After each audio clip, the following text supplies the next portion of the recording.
Before creator economies had names, before influencers were line items on a marketing budget, and before brands pretended to care anything at all about inclusion, there was one artist who understood something early.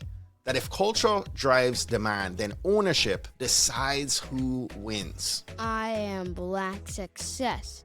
Welcome back to the I Am Black Success podcast. I'm Stephen A. Hart, the founder and host of this show, and we are continuing our Black History Month celebration and our 10th year anniversary as a podcast with this 28-day series on Black Trailblazers in business. Today is day 7 of our series. This isn't a history lesson. This is a business lesson rooted in our history. So let's talk about our featured trailblazer, Rihanna. Rihanna, born Robin Rihanna Fenty in 1988 in Barbados, didn't grow up inside the American music industry machine. She grew up watching global culture from the outside, from the Caribbean. I know a thing or two about that. And that's a difference maker because when you're not centered in the system, you see its blind spots more clearly. Rihanna gets discovered as a teenager and enters the music industry pretty fast. Hits come quickly, fame follows, and from the outside, it looks like the dream. But here is what often gets overlooked. For years, Rihanna was the product. We're talking albums, tours, endorsements. Highly visible, highly profitable, but largely owned by other people.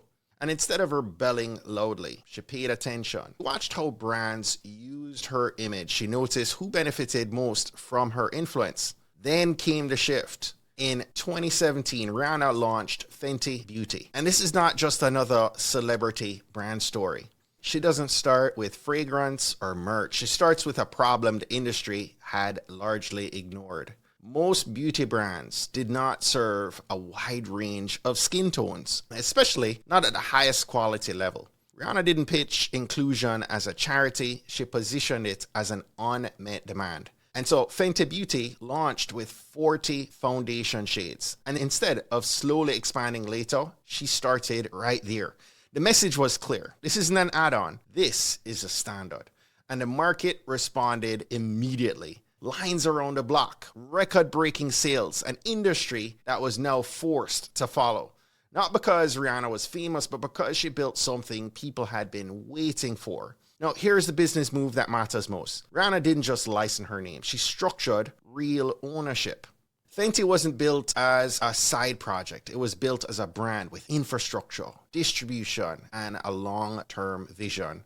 And that distinction is why Fenty didn't fade after the launch. So here's today's mission fuel lesson that I'm extracting from Rihanna's story and journey. Culture is control when you own it. Rihanna understood that influence without ownership benefits everyone except the creator. So she stopped being the face of other people's brands and became the builder of her own. Okay, time to make this practical and actionable.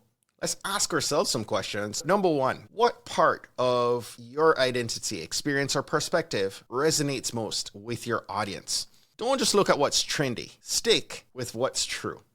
Number 2, who currently benefits the most from that influence that you have? Is it a platform, a client, a brand, or an employer? Number 3, what would ownership look like for you? Is it a product, a framework, a service, a brand you control end to end? And finally, number 4, what's one move you can make this month to shift from representation to ownership? Take it one successful step at a time because culture already works. The question is whether you're letting it work for you. As we wrap up, remember this gem from Rihanna. You don't need permission to build something that reflects you. You need structure, ownership, and the courage to set a new standard. Look, Black History Month is not just something we should honor. I believe it's something we should begin to apply.